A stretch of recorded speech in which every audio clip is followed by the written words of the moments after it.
Paraît que t'as des propos intolérables. Où y a pas de tolérance. Enculé de ta race. I have come here to chew bubblegum. And I'm all out of bubble. J'ai l'impression d'être un mini-jambiste dans un concours de coups de pied au cul.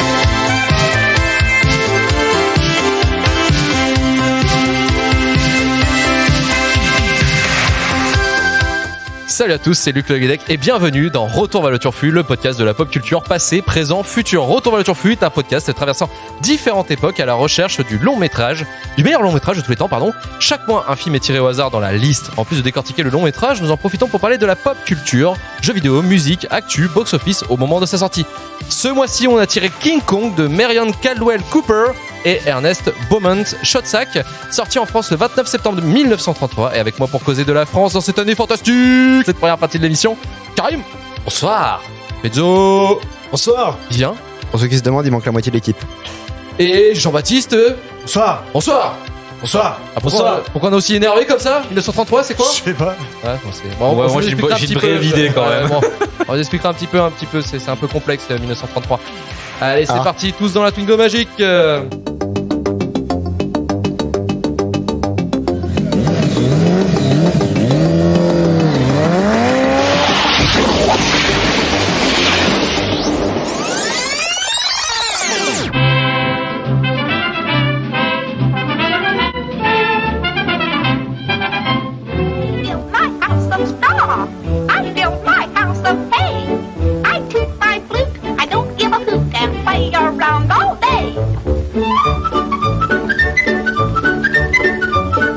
In Berlin, wie in anderen Universitätsstädten Deutschlands, wurden undeutsche und unsittliche Bücher von den Studenten eingesammelt und öffentlich verbrannt.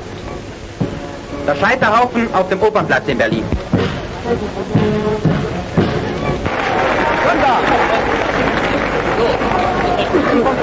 Made of pen and ink, she can win you with a wing. Ain't she cute?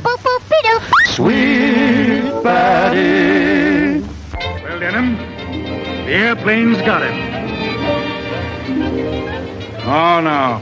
It wasn't the airplanes. It was Beauty killed the beast.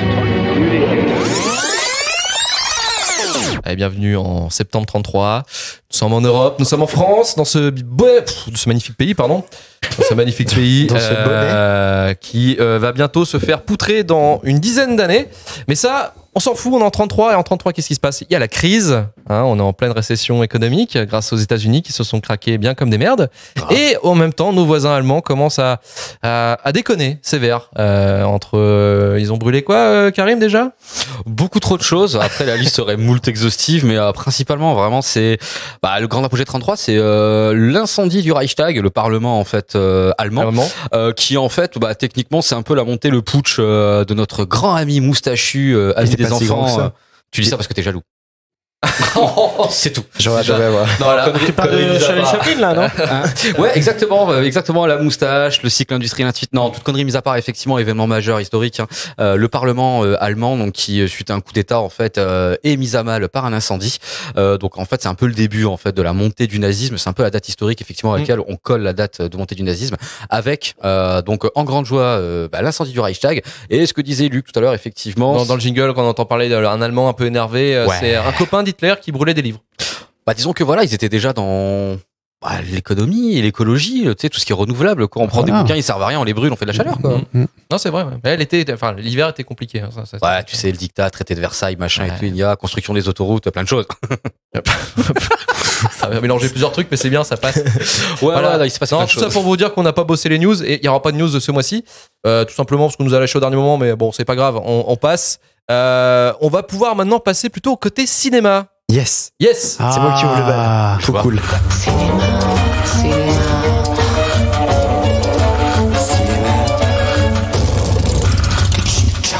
933, déjà que moi j'ai galéré, j'ose même pas imaginer ce que Louis aurait pu ressentir. Ou C'est pas grave, c'est Karim aujourd'hui qui remplace. c'est vrai que c'est Karim qui Ah non, mais j'ai déterré, mais mon gars, des fonds de tiroir de 1933, t'es pas prêt, hein. la chance. J'ai hâte parce que là, pour ouvrir le bal, je vous avoue que bon, on va voir ce que ça donne. Donc pas de sortie de la semaine, hein, parce que bah déjà c'est compliqué de trouver des sorties tout court. Alors Il y a pas trop d'argent. disons que les films en 33, c'était pas non plus. Ouais, c'était pas Netflix à l'époque, quoi. C'est ça, hein. C'était un peu plus compliqué de trouver des films. Je vous ai dit, j'ai même cherché une sortie DVD au Japon, bizarrement j'en ai pas trouvé. Merde. C'est cool, j'ai dû me farcir un film muet. L'éclate. C'était un des premiers. Tu l'as regardé VO ou VF? Bien vu. Bravo. Alors sachant qu'il était japonais, spoiler, j'aurais eu beaucoup de mal à le faire en VO. Et étonnamment, j'ai regardé en anglais du coup. Ah bien. On va parler d'un film qui s'appelle Une femme de Tokyo. Oh, je vous sens tous hypés autour de la table. Arrêtez un peu, calmez-vous. C'est palpable. Ouais, du coup, j'avais pas mal de choix, mais c'était souvent des trucs d'amour en général dans Serenade à 3, Après nous le déluge. J'avais aussi Zéro de conduite, voilà. Et du coup, je me suis dit, je vais choisir un petit film japonais, qui n'est pas piqué des hannetons, puisque parmi toutes ces mares de films d'amour, lui, il parlait de prostitution. Ah putain, je savais bien qu'il y avait un piège quelque part. Voilà, du coup, je me suis dit, bah, enfin un sujet sérieux, enfin un sujet d'époque. Est-ce que ça parle de ciseaux? Eh bien, justement, arrête de spoiler ma chronique. Ta crotique. Ouais. La critique. J'ai fait un mélange de chronique et critique. Est-ce que c'est de la merde ce que t'as fait du coup? Il y a peut-être un peu de ça aussi. Du coup, donc je vous parle d'Une femme de Tokyo, un film de Yasujiro Ozu, comme le jeu de rythme qui n'est... Ah oui, très bon jeu. Très bon jeu. Très très bon jeu, oui. Mais Mieux qui mais n'est très même bon jeu. pas une idée. D'ailleurs, je pense même pas que le créateur soit né à l'époque. Ça nous narre quoi? Ça nous narre l'histoire de Shikako, jeune dame japonaise, Ah.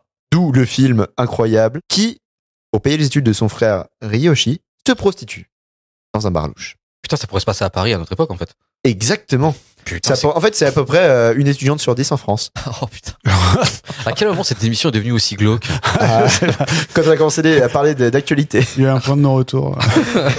Putain, la première fois que j'interviens, vous en êtes là, les gars, vous faites chier, quoi. Oh, on est parti bien plus loin. Tu me fais peur. Je suis inquiet. Mais non, ne sois pas. Tout va bien se passer. Tout va bien se passer. Du coup, quand Ryoshi, il apprend ça par sa fiancée, qui a pour frère un flic, compliqué les relations. Ouais, putain, c'est ouf. Eh bien, la prise de conscience se transforme en drame. Donc en fait, le film, il se focus très peu sur la personne de Shikako au final, donc très peu sur la Sur fille, l'héroïne, ouais. mais plus sur la réaction des autres autour d'elle. Donc son frère, la fiancée de son frère, qui donc est le frère du flic qui est chargé de l'enquête, parce que bon, c'est pas bien vu à l'époque la prostitution. Et du coup, c'est bien vu, mais c'est pas autorisé. Bien sûr. On comprend très bien ce que c'est comme détourner de l'argent. Il y en a qui le font, mais normalement c'est pas légal. Moi, utiliser l'argent de l'État pour aller au restaurant, par exemple. Après, Genre c'est pour pas un très indice. bien vu j'adore- non plus. j'adore Il a quand même très démissionné, alors attention. Enfin bref, on est en Actualité, 33. Du coup voilà, donc au final on voit beaucoup de leurs réactions. Donc au début quand les rumeurs se répandent, parce que bon ça commence par juste elle qui travaille dans un cabaret, puis petit à petit. En fait, tout le film se passe, en fait, on voit pas vraiment l'héroïne, c'est plus les gens qui parlent de l'héroïne, en fait. Voilà, c'est ça. On voit l'héroïne au début dans la scène d'ouverture et dans la scène de fin. Incroyable. En fait, où il y a un grand drame parce que même il se passe des choses. Est-ce que vous m'autorisez le spoil sur ce film avant que vous ayez tous envie de le voir? Non. Et bien en fait, le frère se suicide à la fin. Ah merde. Ah, tu déconnes pas, toi, sur le spoil, hein. Et lui, il meurt. Nique ta mère. Voilà, c'est ça. Et voilà, ouais. Du coup, il se suicide à la fin. J'avoue, j'ai pas compris pourquoi. Non. Bah, c'est logique, Sans un peu. déconner. Enfin, c'est le Ouais. japonais, tu sais, avec Oui, je comprends. leur côté égo, comment dire, l'honneur. tout L'honneur, ça. ouais, c'est ça, ouais. Mais Là, le mec, il a réussi sa vie grâce à sa sœur qui s'est putifiée. Ouais, On va c'est dire ça, putifié, ça marche très bien, moi j'aime bien. sinon, il y a prostituée qui est le vrai terme. Non, qui mais est un peu- putifié, Ça marche aussi. c'est 2019, c'est mieux. Ça, c'est plus Ah. dans l'air du Il y a temps. pute dedans, tu Ouais. vois. Tu sais, c'est quand même vachement mieux. Voilà, comme il a dit, tout pareil. Et voilà, non, moi, je pense que c'est le côté, en fait, c'est Non, pour ça c'est- qu'il est mort, en fait. J'avais pas vu Mais je ça pense comme que ça. c'est peut-être mais- venu un petit peu de façon un peu abrupte. Disons que j'ai aussi beaucoup décroché du film. Ouais, bon, d'accord. ouais. Et tout ça, c'est en film muet? Oui, Ok, mais en mise en scène, ça donne des trucs quand même clairs ou ça reste quand même genre méta, quoi? c'est compliqué. Déjà, en plus, c'est les années 30 au Japon, ils sont très prudes. Ils sont très très prudes au Japon et Bah, il y a une époque où c'est passé à peu près à la vitesse supérieure. ils sont prudes et tu vois, enfin, À l'époque, ils faisaient en sorte que ça se voit pas. Il y Voilà, avait c'est ça. Internet. il y a eu Internet. Bah, ils s'en sont encore. Enfin bref, du coup. Digression, my bad. Et du coup, bah, il y a aucune. En fait, tout est sous-entendu. Ouais. Ne serait-ce que le suicide et où bah de sexe. Donc on se fait chier. On se fait chier. Ce que je voulais dire surtout, c'était l'expérience en fait en soi où personnellement je vois très peu de films muets. Je pense que les seuls films muets que j'ai vus, c'est peut-être un ou deux Chaplin, ouais, tu vois. Donc c'est quand même très très différent d'un Chaplin. Là, il y a de la musique tout du long. Donc bon, c'est normal dans un muet, on va dire. Mais ouais, les encarts, il y avait des rajouts de bruitage bizarres. C'est genre à un moment donné, elle tape sur une machine à écrire. Et du coup, t'as des bruitages de machine à écrire, mais ça correspond pas au moment où elle tape. Bon, tu vois. on fait encore ça actuellement. Hein. Ouais, non, mais. C'est juste qu'on le fait mieux, quoi. Non, mais ce que je veux dire, c'est que tu vois, elle fait tac, tu sais, elle appuie sur 15 touches et puis tu vas entendre 4 claques, quoi, genre. Ouais, c'était mal fait, quoi. Mais. Bah, c'était bizarre, c'était vraiment comme s'ils en avaient rien à foutre. Et bah, il y a ça tout du long, en fait. À chaque fois, les bruitages sont décalés, j'arrive même pas à savoir si c'est fait exprès ou pas. Et du coup, bah, Figure de style, figure de style. c'est très particulier à voir, en vrai. Je sais pas, vous, ce que ça vous fait quand vous matez un film de. Muet japonais. J'en ai pas maté beaucoup. Je sais pas, moi j'ai vu un film de Kurosawa, mais il y a du bruit, plus que du son, mais c'est chiant quand même. Est-ce que Shikako, elle fait partie de la famille de Shikaka, la chauve-souris dans Ace Ventura en Afrique? Ah non, moi je suis client, je suis très. Aïe aïe aïe. Arrête, c'est trop bien, Ace Ventura. Aïe aïe aïe. T'as vraiment fait une référence. Ça doit être, en fait, je pense que ça doit être un hommage. Ouais, je pense. Yes, je m'attendais trop pas à avoir une référence à Ace Ventura. Et il l'a placé. Je m'attendais à tout sauf ça, je pense. C'est très, Moi, très vu propre. le contexte politique, je m'attendais pas à rire surtout. C'est un peu la Je merde. suis surpris d'avoir ri dans cet épisode. Normalement, on parle quand même des années 30, donc c'est pas très fun. On parle d'un film sur la prostitution et le suicide. Pendant une période post-crack. Ouais. Et montée du nazisme. Et monsieur nous parle d'Ace Ventura. Et ouais. Et ça, c'est beau. Mais moi je dis c'est ça de voir le côté du verre à côté plein, à moitié plein, c'est ça tu vois. À côté je veux dire. plein. À côté plein. Ouais, ça va, je fais ce que je peux. Ça va. Ouais, écoute, Ils ont c'est pas 33, il c'est est pas vide, mais à grave. côté, il est plein. Mais je digère enfin, vous êtes pas sport les gars. En 32, il était bien, j'avoue. tu vois, genre 33, il est plus bien. Mais ça dépend de quel côté de la frontière t'es en fait. En 33 t'es en Allemagne, en soi t'es bien. Hein. Je veux dire c'est objectivement Sauf historique. si tu fais partie d'une certaine caste. Les juifs, il veut dire les juifs. Ouais, bah alors là, Poliment. Oui, Tzigane. ouais, enfin y a pas qu'en Allemagne. Hein. Ou les homosexuels. Mais c'est Stoen, les juifs, c'est pas arrivé un petit peu après, non? Non, ça arrivait avant. Ah non, déjà. c'était début, très dès tôt. le début, Juste, C'était même avant la fin du Première Guerre 19e, mondiale. Le mec, c'était dans son programme, il y on avait va gazer déjà- tout le monde. Ah, mais et c'était tout, l'Europe en général, hein. Les Français, c'était pas mieux. Hein. L'affaire Dreyfus et tout. Ah, le mouvement Ah, antisémite, l'affaire il est vénère, hein, je veux dire. Je crois que, alors je sais pas, je pense pas que ce soit 33 exactement, faut que je vérifie l'année, mais il y a eu une grande exposition au Grand Palais, l'exposition universelle, qui avait quand même pour thème le juif traître, en fait. Ouais. Où en gros, t'avais une exposition, comme toi, t'irais voir, bah, je sais pas, des mammouths, ainsi de suite, qui te montraient que les juifs avaient un gros nez, qu'ils allaient conquérir le monde et qui en plus. On a refait la même en 2004, on appelait ça la Passion du Christ. Oui! Oui, en soi, oui, comme quoi tout est cyclique, tu Il y a vois. un monsieur qui essaie de vendre ça aussi, là. Il dit, mais c'est pas lui qui le dit, hein. C'est dans les livres, hein. C'est-à-dire qu'il a des sources, c'est pas lui qui le dit. Comment il s'appelle ce monsieur déjà? Soral. Ah ouais, bon, là, on attaque un truc, ouais, on reste sur une émission sur un pop culture. C'est quand Je pense t'as dit- qu'on en revient c'est quand à t'as dit, Chicago, oui, qui se fait attraper je- dans les coins, ce sera plus simple. Non, C'est pas moi qui le dis. Les gars, j'ai dit que je m'attendais pas à rire, mais je préfère rire quand même que. Soral, C'est il est pas une drôle. raison pour niquer l'ambiance comme ça, tu vois. Donc Genre. Chitako qui se prostitue puis meurt à la fin. Ah, Et, merde. et voilà. Et comme c'est marrant parce que je l'ai écrit à un moment donné que je me perdais parce que je me perdais au moment où j'écrivais mes notes. Du coup là je me suis perdu Dans la lecture de tes dans la lecture de mes notes. Bon, t'as pas aidé aussi. Du coup je fais un gros non mais Genre, t'as t'inquiète, fait des retours arrière dans le film. Putain, qu'est-ce qu'il a dit? ah ouais non mais sans déconner, je l'ai fait un nombre irrégulier de fois parce qu'en fait je me rendais compte, je fais putain ça fait 5 minutes que je regarde pas le film en fait. J'ai loupé là les encarts. Oups, j'étais sur Twitter. Ouais c'était ça en fait. Ouais. J'ai eu beaucoup de mal à me concentrer dessus, je dois l'avouer. Ah, mais c'est ça qui est compliqué avec les films des années Quand t'as pris un truc qui 30-20. parle quand même. Ouais la prostitution au J'ai Japon. pris le film le plus facile en Pour plus. conclure, je dirais que je vous conseille l'expérience de regarder un film muet pour ceux qui l'ont pas fait. Déjà, Japonais. je peux casser les couilles des puristes cinéma. Comme ça. Cinéphile. Ouais, cinéphile. Tu peux aller dans Soirée mondaine maintenant. Cinéphile, ouais. Ouais, j'ai vu des films muets. Le film à Tokyo. J'ai déjà vu une femme à Tokyo, ça parle de la prostitution dans les années 30 au Japon, incroyable. Et puis là, tu sors ton portable, tu vas sur Télérama. Alors, du coup, Alors, on a. je trouve. L'onani- Attends, j'ai pas de c'était quoi connexion. là. L'onanisme synapsien. L'onanisme synapsien. Oh merde, putain. Et le box-office, du coup. Ah, le box-office. Ah oui, parce que c'était drôle aussi le box-office. C'est-à-dire que bizarrement, il n'y a pas trop de traces avant le 45 en France. Ah, ouais, bizarre. Moi, je comprends pas pourquoi ils avaient pas la tête allée au ciné à cette époque. Toi, je me dis, Ah, j'avoue. franchement, c'est cool. Il y a la guerre et tout. On change les idées. Viens, on va voir, je sais pas, un petit De Funès. Tu Mais vois, je suis ouais. bien d'accord. Ah, Mais non, je non, suis pas bien autant, d'accord. Après, c'était encore assez élitiste à cette époque-là, le cinéma, quand même. Je veux dire, c'était pas encore. Ah, quelque chose c'était encore d'ultra craché comme un truc de sous-merde du théâtre, en fait. Oui, en mode c'est du théâtre en moins bien. Voilà. Ouais, pourtant la cinématographie a déjà commencé quand même sur le coup. Ouais, mais c'était pas aussi recondu que maintenant, quoi. Ah ben non, le fameux théâtre filmé qu'on n'aimait pas à l'époque. Hein. Ça s'est fait petit à petit avec des films sur la prostitution. Comme une femme à Japonaise notamment, tu vois. Exactement, non mais oui, voilà. Enfin, un homme cinéma qui reconnaît les vrais. Ils sont fourrés derrière des cabarets. En fait, là, tu nous sors une paire historique du cinéma d'auteur, quoi. Les gens se rendent même pas compte. C'était pour attirer le chaland. Ozu, un génie. Un génie. C'est un vrai génie en plus, hein. C'est considéré comme un auteur classique. Hein. C'est vrai Ouais. Du coup, j'ai un box-office de 33 qui n'est pas en France. Oh merde. Du coup, en numéro 1. En 1933 Bah, King Kong. Étonnant, hein. Ouais, du coup, c'est classé par chiffre d'affaires. Ensuite, on a Cavalcade. Oh là là là, mais c'est quoi ce truc? Je sais même pas. Wynyard Oh putain. et Frank Lloyd.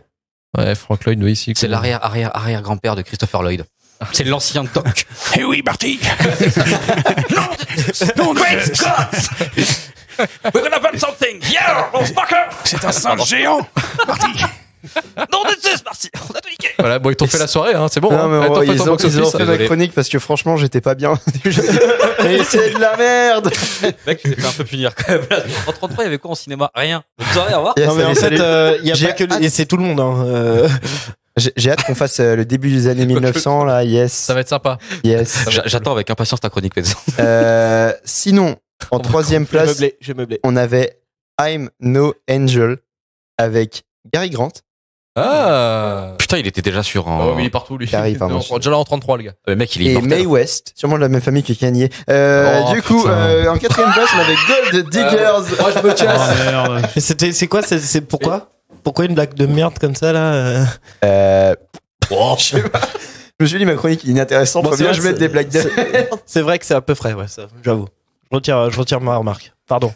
Le mec est Désolé. tolérant ce soir. Je m'excuse. C'est gentil, merci de ta Mais j'aime pas Kanye West. On t'en veut pas. Personnellement, je ne t'en veux pas. Je suis pas client non plus. En quatrième place, on avait. Kanye West ou quoi, là? Qu'est-ce qu'on fait? Est-ce que ce serait pas plus intéressant? C'est Est-ce finalement. que vous avez vraiment envie de parler de Gold Diggers de 1933? Absolument pas, vas-y, passe. Du coup, en cinquième place, on a She Done Him Wrong avec Donne dans le mille. Fred Astaire. Cary Grant et Mae West. Ah, encore? Encore. C'est incroyable. Hein. C'est le Cadmerat de l'époque. Ouais, c'est ça. Américain. Ouais, Sauf que lui, il avait un talent. Ah, Le Kevin Adams. Il était beau gosse. Oh, t'es dur, mec, putain. Oh, mec. Oh, c'est méchant. Attentat gratuit, ça tient. Oh là là, on va arrêter le running gag, on a déjà eu ça la semaine dernière, toi. Genre, mois dernier. On a fait quelques conneries. C'était Louis de Funès. Ah, oui. Fort du Oh Bosque oui, de- Voilà. vous aviez fait ça, mais vous êtes immonde. Quelle indignité. Et on va passer maintenant à la rubrique invention, la rubrique technologique, la rubrique Jeux vidéo. jeux vidéo Ouais, grave. quand ça veut. La rubrique techno, c'est parti.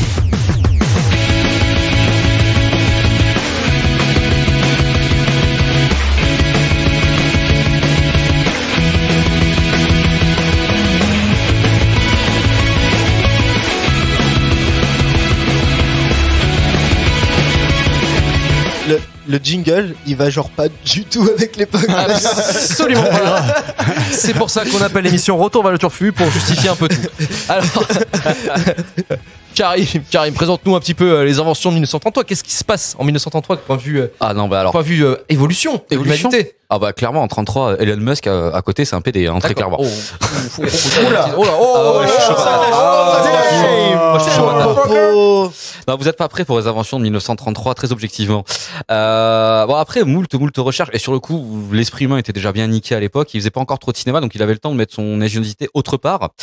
Alors j'ai fait une petite sélection effectivement pour moi des inventions majeures de 1933. Alors je parlerai pas du feu et du gaz, que ça serait de mauvais goût, mais alors non, surtout en fait il y avait déjà en gros Roger le fabricateur d'objets et surtout les géotrouves tout de l'époque étaient assez formidables.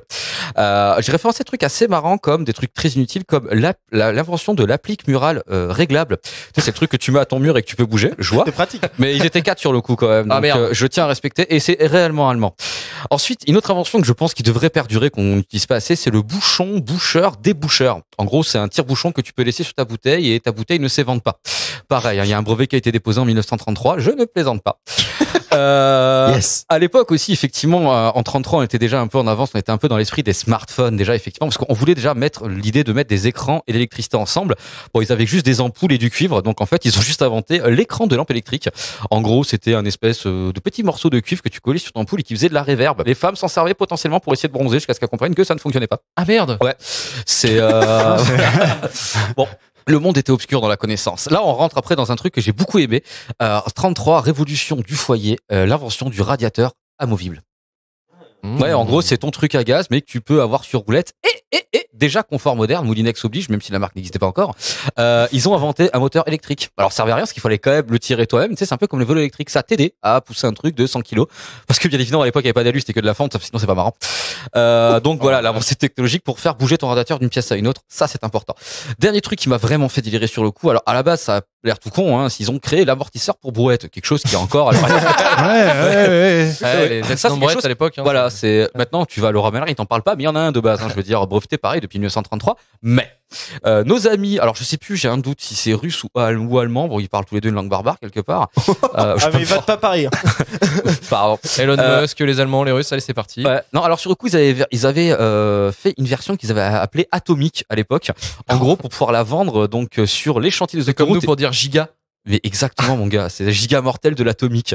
C'est donc ils avaient inventé en fait une brouette avec une espèce de suspension à ressort hydraulique, un truc complètement improbable pour réussir à faire des travaux.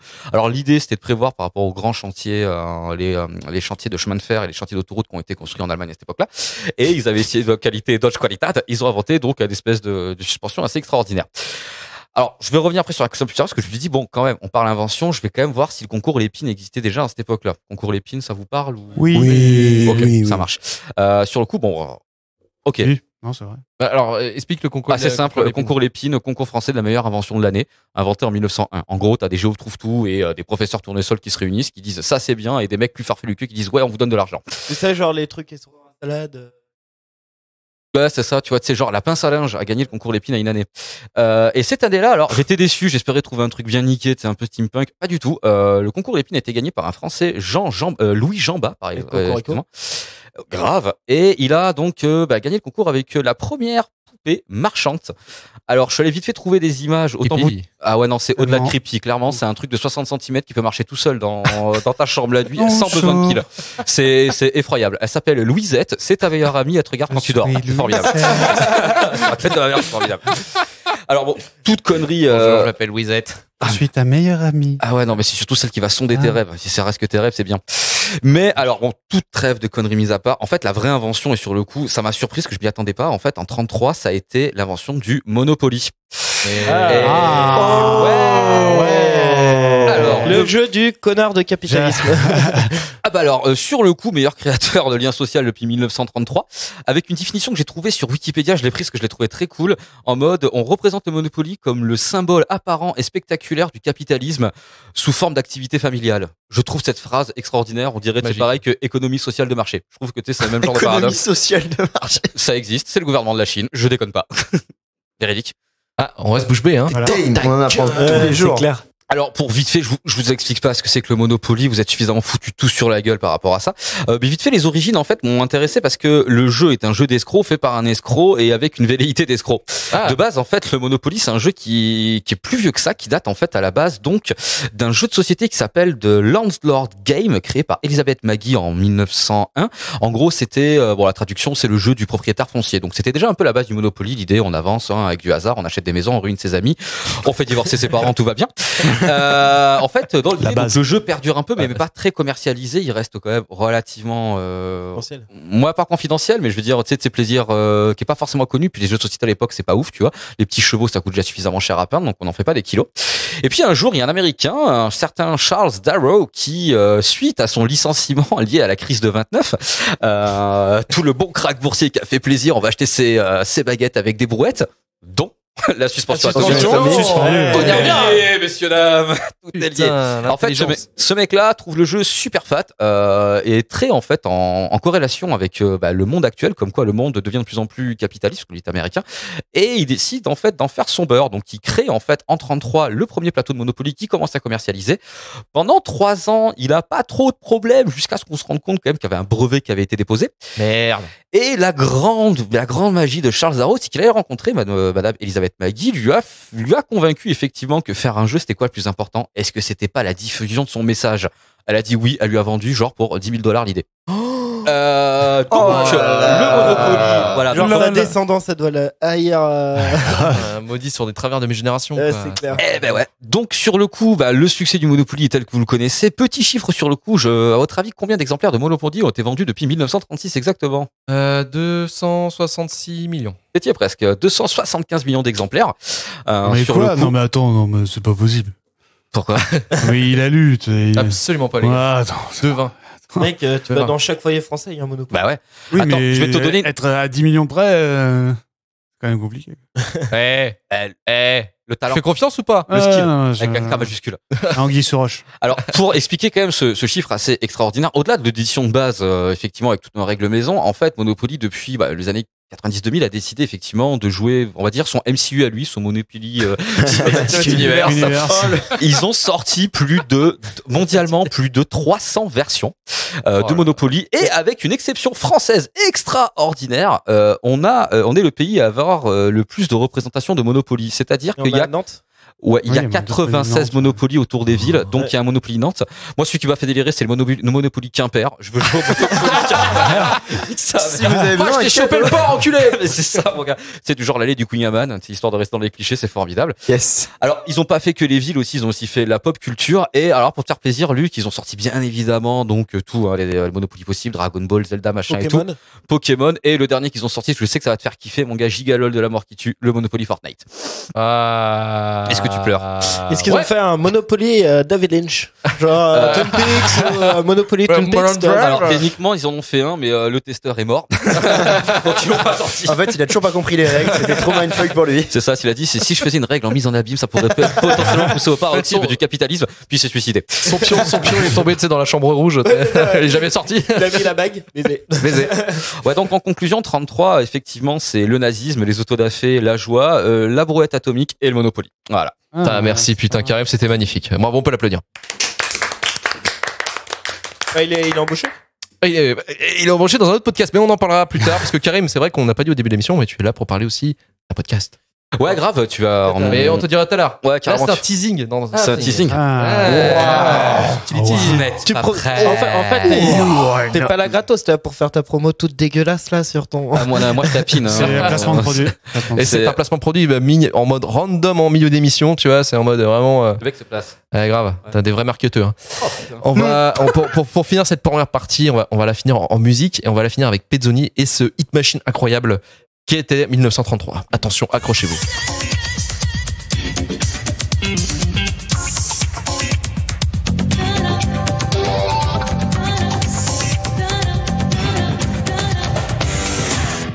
Il y a un truc qui me manque dans cette émission-là depuis quelques temps.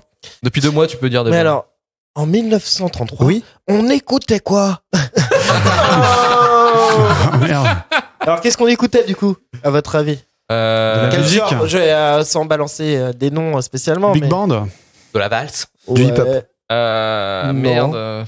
Jazz. C'était la musique de café, quoi. C'était les dames qui chantaient avec des accordéons. Jazz, Big Bang, ouais. Blues, ouais. Oui, ta gueule, Luc. Beaucoup de Wagner aussi, mais ça, c'est une très bonne partie de la population. On avait beaucoup de musique française, je vais pas dire variété, mais variété de l'époque, quoi. On avait aussi du ragtime. Ragtime, c'est la petite musique de saloon, là. Du passo double. Du quoi? Du passo double. C'est quoi? C'est un genre de musique. Ok, aussi une danse. Passo double. De la buggin. Ah putain, mais il fait chier. T'as pas Le mec, comment il balance des noms random en mode. La mère. de la Tu culture. vois ce que ça fait mal, mon gars. Tu sais, genre, quand t'as trimé comme un connard sur ta chronique et t'as tout le monde qui te l'a. Alors, pour t'aider, je vais te dire qu'en 33, on a inventé la dubstep. Ah, ouais. Quoi? Moi j'ai dit le hip-hop. C'est bien. Alors, on va commencer un petit peu en musique avec des faits marquants musicaux. On va commencer avec du coup le premier enregistrement de Stormy Weather qui était par Ethel Waters, qui a été enregistré le 3 mai 1933. Donc vous avez tous à peu près bon, hein, sauf pour la dubstep et la tectonique. Ça c'était qu'il a 20 ans. Ça existait pas. Ah merde. non. Donc on va commencer avec ça, puis après on va parler un petit peu. Ça va être assez rapide parce que j'ai un gros dossier après. Gros à dossier. traiter. Ouais, Ok, donc on écoute Stormy Weather. Ouais.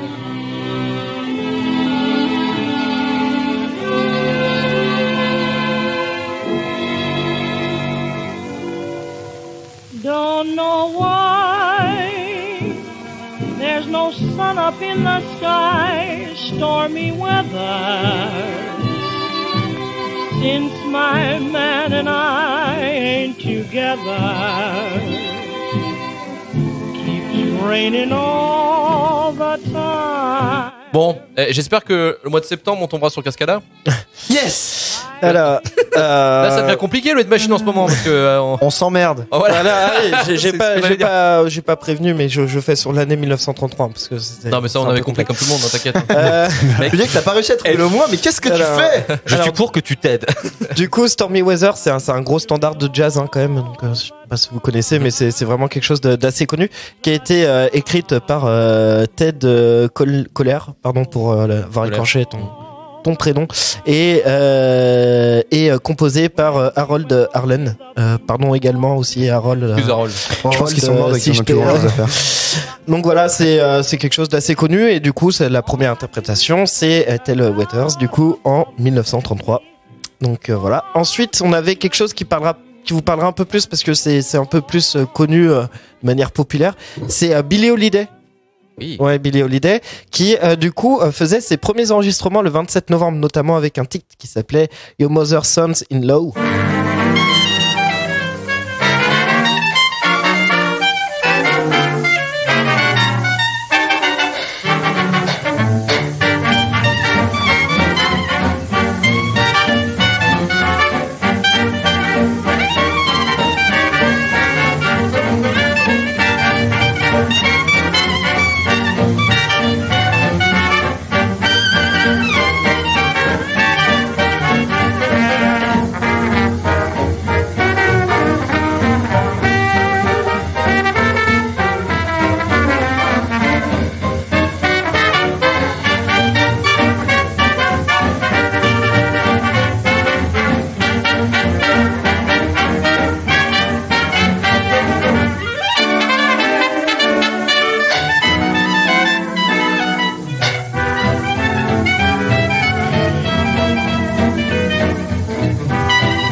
Tu sais, c'est des morceaux qui sont repris par Chinese Man, machin, tout, tu sais. Ouais, j'avoue, ouais, c'est ça. Ah, c'est ça que ça me faisait penser. En fait, 1933, c'est l'intégralité de la discographie de Chinese Man. Franchement, ouais. Franchement, ouais. Même si je les adore, ouais. Quelle balance. Voilà, à noter que du coup, elle est en duo avec Benny Goodman, du coup, qui fait la clarinette. La clarinette au début que vous avez bien kiffé, c'est lui, du coup, c'est un très très grand clarinettiste. Ça marche. Et chef d'orchestre qui avait son propre big band qui était relativement top. Je vous invite à écouter. Non, Pas c'est mon bien préféré, mais c'est cool. C'est dans le. Ouais, voilà, c'est cool. Non, mais il y a pas d'autre mot. Vivian. Qu'est-ce que t'entends par big band depuis Big band, c'est des orchestres de jazz. Et Okay. du coup, ça a donné un style. T'as Glenn Miller et Artie Shaw qui sont deux gros du big band. Ils sont genre une trentaine sur scène. Ouais, c'est ça. Disposés en C'est genre escalier, tu à vois. cheval entre c'est ce que tu vois beaucoup. Ouais, c'est ça. Tu vois ça beaucoup dans les films de musique de l'époque, un petit peu. Bah, t'as ouais. beaucoup de cuivre surtout, et souvent c'est un cuivre qui est un peu soliste sur le bordel, quoi, ou un piano. Mais voilà. Okay. Bref, on avait aussi Louis Armstrong du coup qui faisait un concert à Copenhague. J'ai pas trouvé grand chose là-dessus.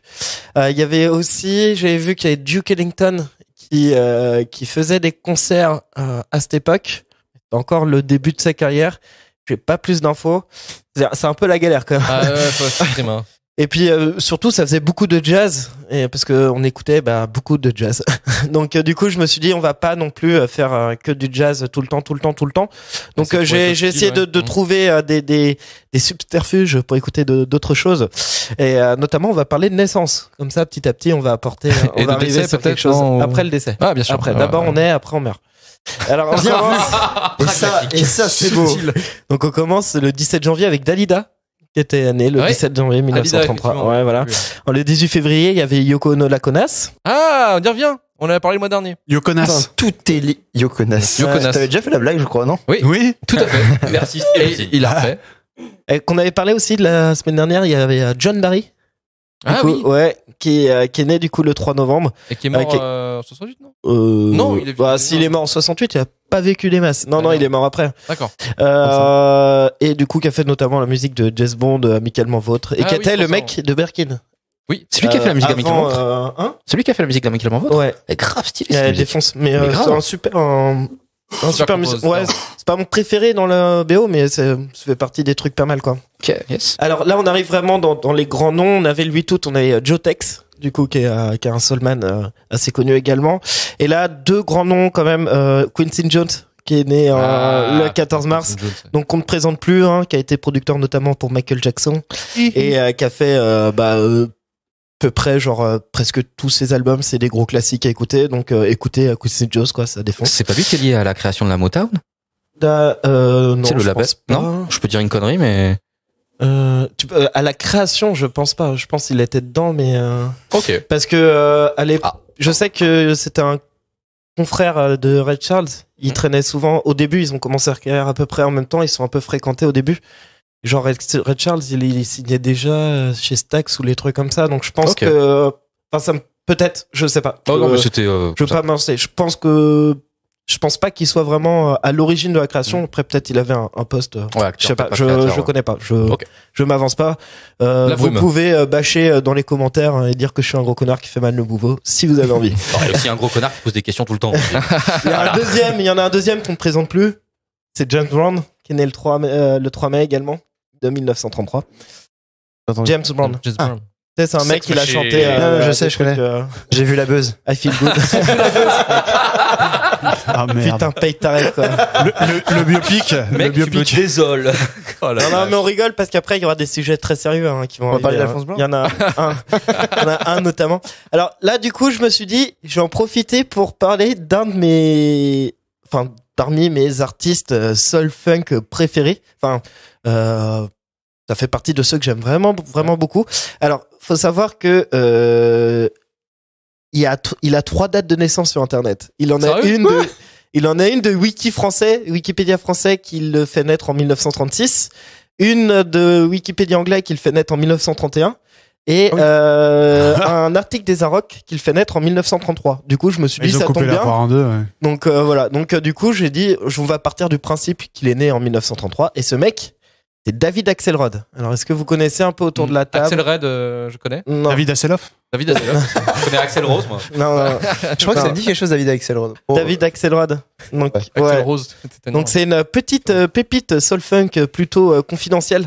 On n'en parle pas des masses, c'est pas le truc qui passe tous les jours à la radio. À l'image de Gal McDermott ou Idris Muhammad, c'est vraiment des personnes qui ont fortement influencé la musique, surtout dans les années 90, qui faisaient vraiment des trucs super et qui sont un peu pas tombés dans l'oubli, mais qui sont restés un peu dans l'ombre et qui du coup ressortent aujourd'hui avec ce regain un peu hip-hop, vinyle, etc. Donc on va s'écouter un morceau et puis après du coup je vais en parler un peu plus de ce monsieur.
Ça me rappelle un morceau dans Final Fantasy en fait.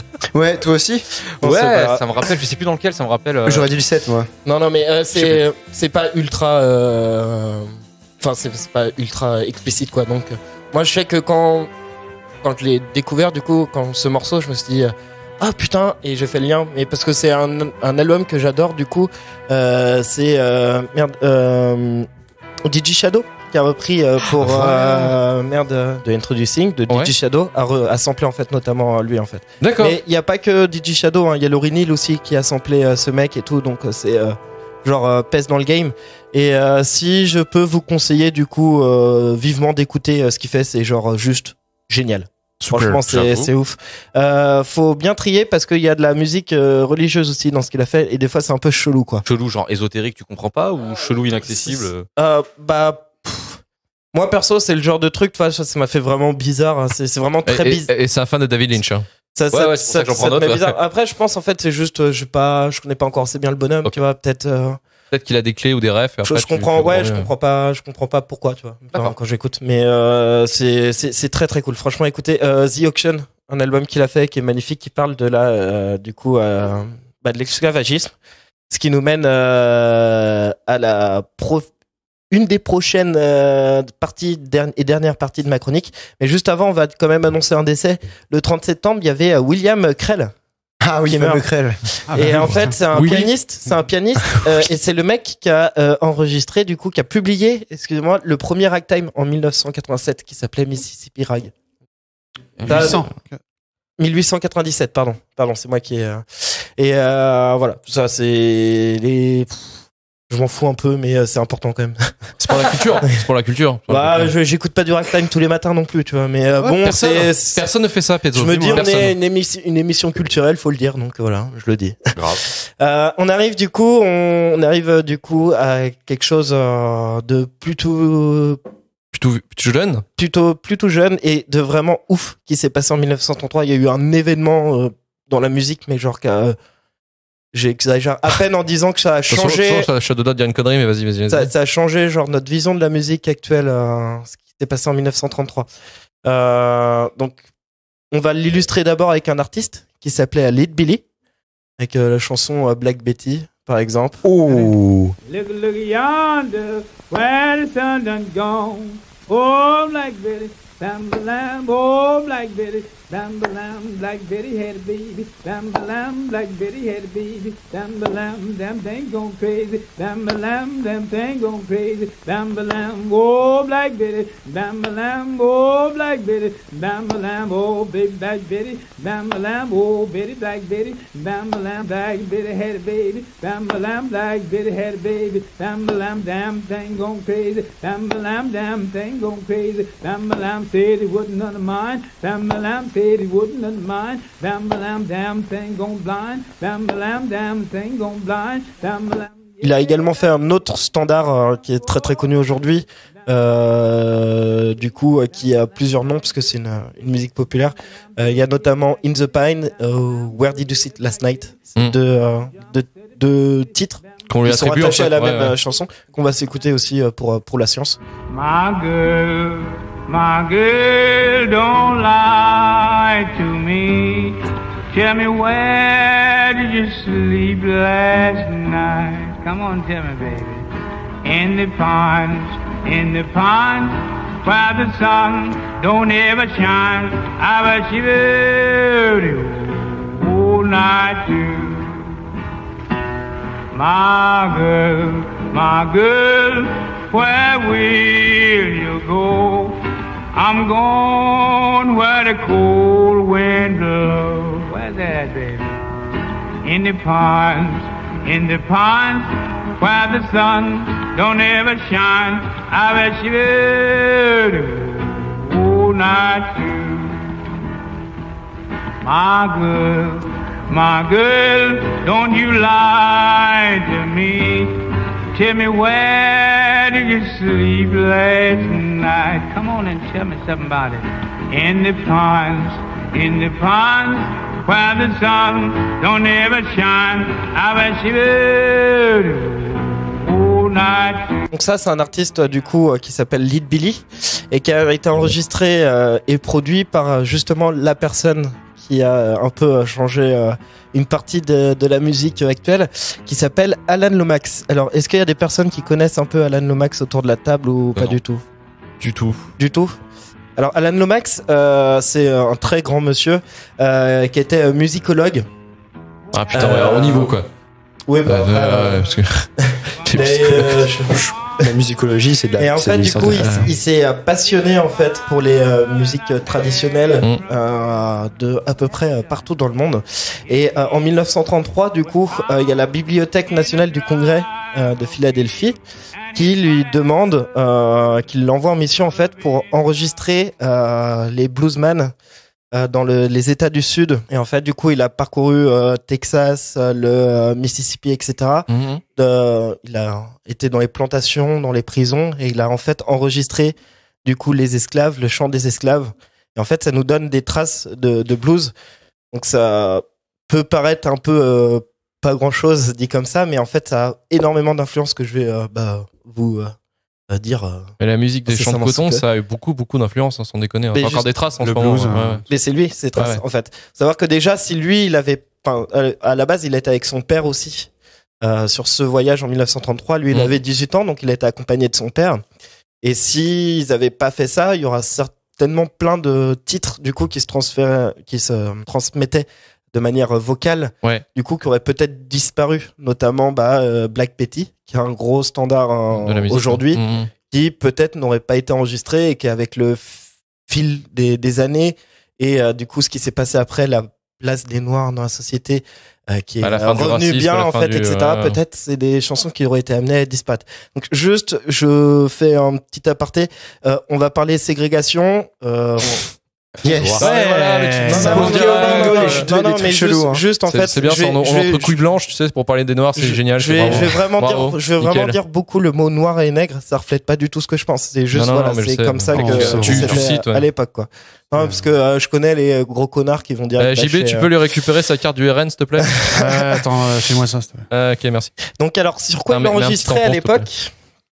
Il enregistrait, du coup, sur un phonographe. Donc en fait, ça ressemble à, vous voyez, les sortes de trompettes là à moitié.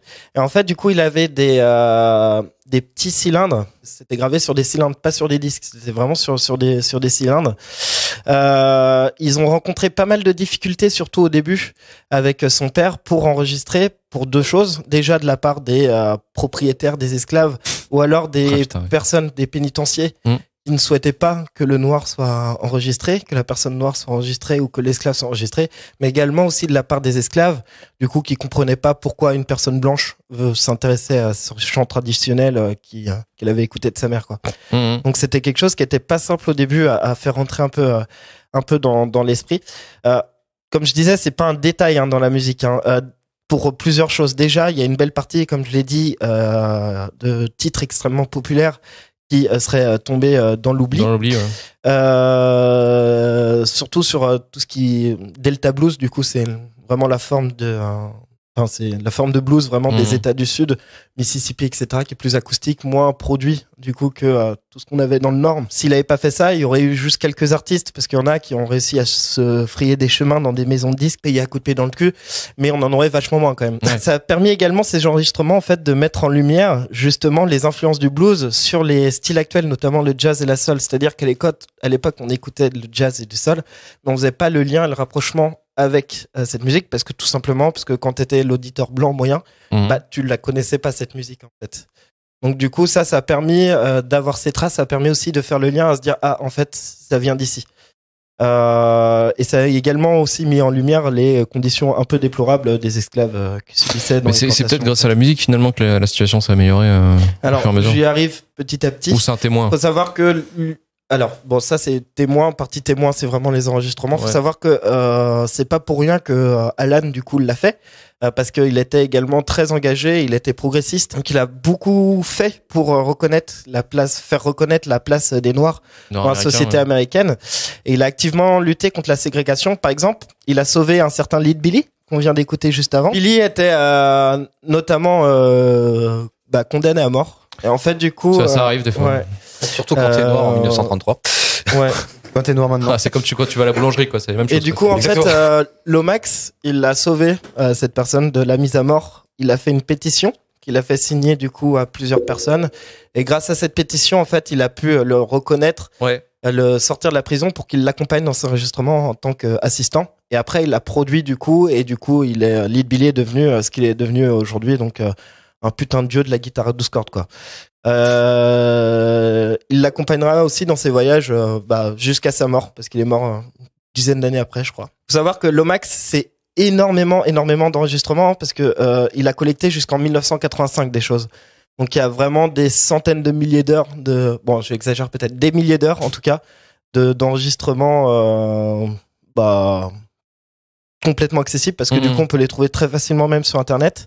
Il a également collecté une quantité assez impressionnante d'enregistrements de la musique traditionnelle à travers le monde, en France, en Italie, Espagne, mais aussi genre en Inde et au Japon. Et du coup en fait tout ça, il a pu faire vraiment une carte un peu des musiques traditionnelles à peu près partout dans le monde. Donc c'est un petit peu le papa de la world music qu'on connaît aujourd'hui. Donc voilà, ça, je peux que vous inviter à écouter quelques études, donc vous pourrez pas tout voir. Mais il y en a plusieurs que moi j'en ai écouté quelques-unes. Il y en a aussi pas mal qui sont en vidéo, notamment sur ces dernières où il est revenu du coup aux États-Unis pour enregistrer des bluesmen qui sont disponibles sur YouTube. Donc c'est très facile. Sur Deezer, il y a une ou deux études également qui sont disponibles. Il faut taper quoi? Alan Lomax. Alan Lomax.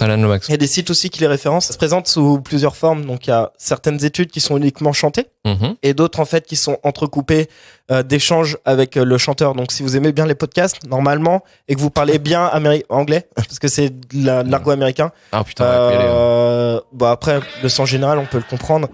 Du coup en fait ça peut être genre génial à écouter et ça cultive, et puis c'est super beau et très poignant en fait de voir d'où vient ce qu'on écoute actuellement, quoi. Toi, Alan Lomax, t'en avais déjà entendu parler avant de rechercher. Ça fait 5-6 ans que je m'intéresse un petit peu, et il y a une super BD qui s'appelle Lomax. Mais c'est dingue en fait, l'histoire de ce mec-là, elle est juste ouf, quoi. Ouais, notamment, il a fui les États-Unis à cause de la ségrégation aussi, parce qu'il avait commencé à avoir des petits soucis avec ses boulots, et c'est là justement qu'il est parti dans le monde, en Europe, qu'il a enregistré du coup des sons italiens, etc. Et enfin, genre, le trésor qu'il a donné, il est inestimable. Tout le monde parle de Gandhi, mais parler de ce mec-là un peu, sans déconner, quoi. Je veux dire, c'est rien contre Gandhi. Et puis, pour le coup, je pense pas que ça a autant apporté aux Noirs, enfin, la place des Noirs dans la société américaine que Martin Luther King ou Malcolm X. Mais en fait, lui, déjà, il leur donnait de la voix. Tu vois, donc c'est quand même, je trouve, préparer le terrain pour l'évolution, un grand monsieur, tu vois, genre. Puis il a permis d'outrepasser aussi des limites qu'il pouvait y avoir entre justement la culture, la croyance et à travers la musique. C'est dingue, je veux dire, parce qu'à travers le travail qu'il a fait, par exemple, moi, l'influence que je retrouve dernièrement, qui me parle beaucoup, tu sais, tu parlais genre dans le rock, mais là, par exemple, Daniel Glover, qui est Childish Gambino, qui fait de la zik aussi, là, il a fait un espèce de retour un peu là-dessus, et il prend des sonorités qui sont très comme ça aussi, tu vois. Ouais, et tu sais, d'un coup, tout prend du sens, c'est ouf. Il y en a deux qui sont très faciles, j'en profite, désolé, je peux couper. Tu fais juste, j'ai moi, il y en a deux que j'aime beaucoup. Ça fait partie de ses plus connus aussi, de ses études qui sont écoutées, elles durent à peu près 1h10 chacune, qui sont très facilement trouvables, elles sont même sur Deezer, il me semble, Spotify et tout. Donc c'est Negro Prison Blues and Song. Donc là, c'est uniquement des chants qui ont été enregistrés en prison. Par des noirs, du coup. Donc on entend souvent les chaînes, les coups de machin, parce que c'est l'enregistrement primaire en fait. Il y a pas de mixage ou quoi que ce soit. Du coup là c'est que de la chanson, et on a autrement une qui est justement entrecoupée d'interviews des personnes qui l'enregistrent, qui s'appelle Blues in the Mississippi Night, qui est également très facilement trouvable. Là c'est deux qui sont ultra accessibles. Il y en a qui le sont beaucoup moins. Il y a des trucs uniquement chantés avec pas d'instruments. Enfin c'est voilà. Là on est sur des choses de type accessible à écouter, même si on n'est pas trop fan de blues, quoi. Et si vous avez une heure à perdre, même si vous n'aimez pas le blues, ça vaut le coup d'écouter. Franchement, ça vaut le coup, juste pour la découverte, quoi, pour l'ouverture d'esprit. Déjà et puis c'est un peu comme voir un classique, tu vas te dire je l'ai fait, j'ai rendu un peu hommage à toute cette culture, quoi. D'ailleurs, si c'est dispo sur Spotify, autant y aller. Mais c'est vraiment énorme, parce que là, vous pourrez pas tout écouter, parce que juste les enregistrements vidéo qu'il a fait du coup à la fin des années 70, début 80, ça représente plus de 400 heures d'archives. Oh putain. Et ça, c'est genre 5 ans de ses collectes, quoi. Donc tout le reste, c'est vraiment énorme. Et il y a vraiment de quoi bouffer, quoi. Ouais, mec, franchement, moi je suis grave chaud. Ouais, non mais c'est moi pour moi c'est un héros. Il est moins, comme je dis, il a été juste moins médiatisé que Luther King ou Malcolm X, mais il a tout autant, on va dire, sa place dans ce combat en fait. Alors, on aurait quand même eu du blues sans lui. Du blues, tu vois, genre, je pense tout ce qui est Blind Willie McTell et tout ça, je pense c'est un minimum produit, donc je pense que ça a été fait par des maisons de disques pour les noirs, donc avec moins de budget.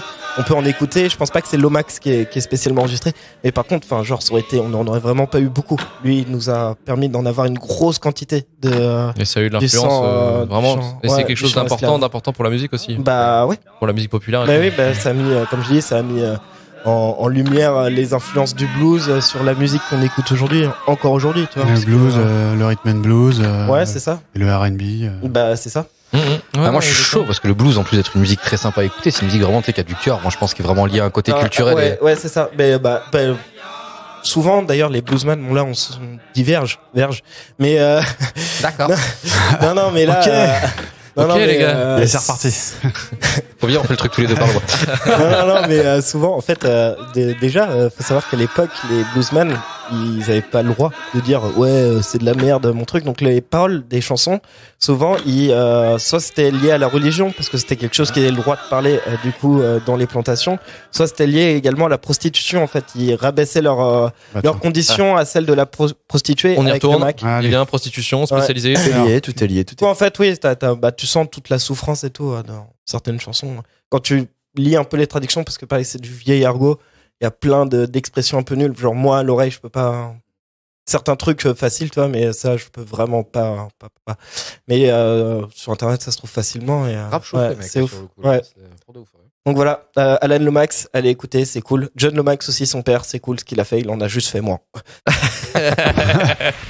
Well, it's long John, long John, he's long gone, long gone, he's long gone, he's long gone, he's long gone, long gone. Well, if I had listened. Et c'est la fin de la première partie, donc sur la pop culture le 29 septembre 1933 en France ou dans le monde, hein, si on prend un petit peu le cinéma. Merci Vivien. Merci Cosmopolite. Merci Pezzo, merci Karim pour ce Monopoly incroyable. Merci JB. Merci JB. Merci à vous. Merci pour ces blagues. Merci JB, t'as vraiment été incroyable comme à chaque fois. La puissance. Incroyable, je dirais même. Retrouvez-nous la semaine prochaine pour parler de King Kong, la 8e merveille du monde. Hervé, turfu@gmail.com pour réagir à l'émission ou sur Twitter comme d'habitude. Twitter, Facebook et Instagram pour retrouver l'émission. Retour vers le Turfu, retourvalturfu.com pour retrouver toutes les émissions de Retour vers le Turfu et de Noobs. Partagez un maximum l'épisode si ça vous a plu. Bisous et cultivez-vous, bordel de merde. Allez, ciao! Bisous.